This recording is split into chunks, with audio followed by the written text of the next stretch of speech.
Assalomu alaykum Qalibek ava. Assalomu alaykum. Sizni görmөгөнүзгө көп жыл болуп кетти. Ошо Мына Шамш айылында турасыз. Мына керемет айыл, суунун башы, легендарлуу адамдар жашап өткөн керемет айыл. Ушул жерде бир илбирстерди өстүрөбүз деген бир долбоор иштеп атты эле. Ошолор эмне болду? Жанагы илбирстерди көбөйтүш үчүн эликтерди көбөйтүш керек. Эликтерди көбөйтүш үчүн чөп чарды көбөйтүш керек. Чөп чарды көбөйтүш үчүн малды ошо жайлоолорго чыгарбай, ошо айылдарда багып, анан айылда малдын башын азайтып, эл жанагы клубника, малина эгип, ошо менен алек болсо, тиги жайлоолор бошойт. Анан элик көбөйөт, анан илбирс көбөйөт дешти эле. Ошонусу кандай болду эми ошол проект? анан Сиздин коюңузча. мен бул проектке каршы эмесмин. Эмне үчүн дегенде ошо илбирсти коргоону мен уюштургам ушул жака. Торстон деген немис келген ошо Министерство экологияга. Ошол келип бизди уюштурган. Бир техника алып берген, койчу аппараттардын баарын алып берген. Анан биз илбирстерди саткандарды, аткандарды канчасын кармадык. Тетиягы нарын, биягы тетиги таластан бери рейд кылып эле чыкканда эле басчубуз. Анда эгер болуп иштечүсүз. Анда мен экологияда госинспектор Чуйский облусттуу болчумун. Ошондо 10 жыл иштедим. Анан бул илбирс эми андан бери канча жыл өттү.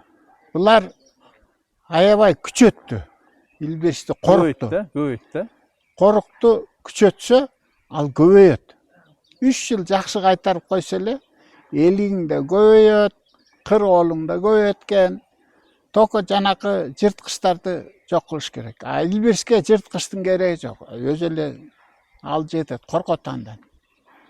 Илбирс бул биздин Кыргызстандын президентибиз колдоп атат, бренд деп. Ооба, бренд. Бул аябагандай эч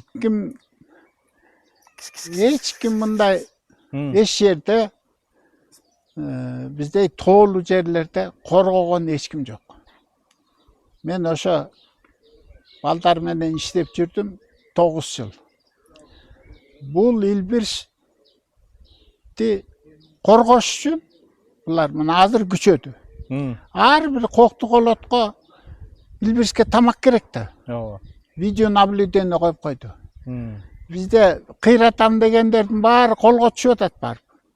Кетип баратканда тартылат экен, жолдо коюп коет экен, тоодо коюп коет экен, таштын арасына коюп коет экен. Булар түшүп атат. Илбирстер. Кишилер түшүп атат камера. Кишилер камерага түшүп атат. Же мындай эле браконьерлер. Эми орусча айтканда браконьер деп коет да. Биздики ошол абдан катуу күч алды. Штрафы биздин убагыбызда 200-500 сом эле төлөтүп коет жанагы эликтерди аткандарга. Азыр 1 миллионго чейин чыгарып салды. Попробуй ошону атып жеп. Сен лучше үйдөн бир бука союп жеп алганың жакшы. Ооба. Анан айта берсе көп сөздечи. Азыр видео наблюдение койду, кайтарылган аябай жакшы болду. Анан жана силер айтып аткан элдин малын жок кылабыз, анан кийин тоонун баарын тең азайтабыз, тигилерге жайыт кенен болсун деген бул жалган сөз. Керек болсо мына азыр тоодо корук тоолор бар. Кийикти коргойбуз деп тихий зона деп жасаганбыз илгери. Тихий зонада эгир жашайт, например. Лесник жашайт. Ал элдин малын алып ошол жерде эле кайтара берет ал. Сенден сурабайт. Мен тиги 20 торпок алдым же 2 үйүр жылкы алдым. Ага да жашоо керек да. Эгерде айлык аз да. Айлык алат, айлыгы азыр адамга айлык эмес, баарын берсең да тойбойт. Жаш болсо, балдары жаш болсо, анан жашоо керек дагы. үй алыш керек, машина алыш керек, ел қатар жашаш керек. А биздеги айлыктар ошону менен жашай албайт. А элдин малын алып күзгө чейин кайтарышат. Мына ошондой эле токойчулар бар. Тиги иштеген балдар бар. Бирок элдин малын багат ал. Бекер жүрбөй багат да. А каяктагы биздин жаратылышты коргоо каякта? Ошолор именно жаратылышты коргогон киши жанагы сен план проект боюнча иштеш керек. Бир мал бастырбаш керек. Мал. Ал токойдо эликтин гана изи болуш керек. А бизде эчтеке жок. Мал талкалаган баарын тең. Кыйраткан. Жаңы карагай өсчү илгери. Сой суагында бар болчу ошондо кайтарылган жерлер. Тигинден түшкөн чемичкелерине жаңы карагай чыкчу. Ал карагайды чыгармак түгүл тебелеп жок кылып салган. Мал көбөйүп турду аябай. Мал көп да. Жок, көп деп айта албайм. Именно ошонун ичинде көп да. Корукка мындай добро жакшы мамиле жок. Мамиле кылган киши жок. Баары эле иштеп атат, сонун болуп атат. Отчетто жакшы. Отчетто тим эле илбирсти жайнатып салат, текени жайнатып салат. Аны барып эзептеген иште. Балдардан угутасызбы, илбирс көрүп атышабы экен, тоо башынан. Жок, илбирс көбөйдү. Көбөйдү. Чынын айтканда. Илбирстин абы мен сурап турам. эл жашаган жерге жакындап кайсы убакта келет? Мындай күздө келеби, кышта келеби? Бул эми картаң илбирс келет. Ал тоодон кармап жейилбей калат. Анан кородогу малга түшүп калышы мүмкүн. Илгертеден эле болуп келген ал. Илгери жана таш коро деп коет. Ошого секирип түшүп, анан кийин тиги чабаны атып алгандар болгон. Коро эшикке чыкса коrodо жеп атат, атып салат. Колунда мынтык турса. Андайлар болгон. Тиги кегеттин ичинде дагы, шамшынын ичинде дагы.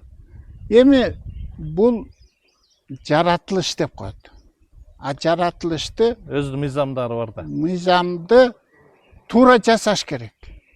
Туура биз жасашыбыз керек. Ошону биз ойлоп чыгышыбыз керек. Элге түшүндүрүшүбүз керек. Анан сен малыңды жогот, бир жерге бишеме илбирс көбөйтөбүз деген ал закон туура эмес. Азыр илбирс көбөйүп атат деп атасыз. Анан эми ушу бренд болуш үчүн, ушу элдин жашоосу да уланышы үчүн сиздин сунуш кандай? Сиз кандай эмнени сунуш кыласыз? Эмне кылышыбыз керек? Эми илбирсти жанагындай заказниктерди ачыш керек. Мына биз илгери нарынга, эки нарынга буг алып келдик. 10 буг алып келсең, 10 бугудан аш эмес ал. Кишиси да жейт, илбирси да жейт. Бугуну жеп салат. Жеп салат. Баягы отчеттогуну гана көргөзүп коет, болду, баланча бала. Көбөйбөй койду. Азыр алып келип атат, көбөйүп атат. Потому что заинтересованный эл алып келип атат аны. Эл, мына кызыккан элдер бар биздин арабызда деле. Ошо элдерди подтягивать этиш керек.